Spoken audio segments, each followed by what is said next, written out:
Hôm nay giới thiệu cho mọi người xem một lô đất với tổng diện tích là 9.000 m² nha cô chú anh chị.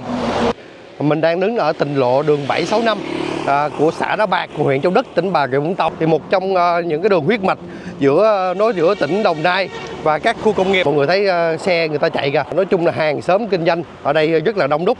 Từ đây mình di chuyển về tới thành phố Hồ Chí Minh tầm khoảng là 60 cây số.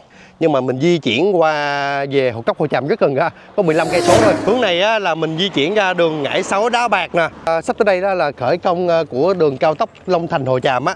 Thì đây mình lên nút giao tầm khoảng là 200 m thôi. Tiền của mình ngay đây nè, đó. Mình kéo dài qua bên kia là được 57 m. Mặt tiền đường nhựa nông thôn của mình ở sâu á là được 115 m ha. Nghĩa là mặt tiền mình là mặt tiền tỉnh lộ nở hậu ra là 115 m. Đường nhựa, điện đóm rồi đầy đủ hết á.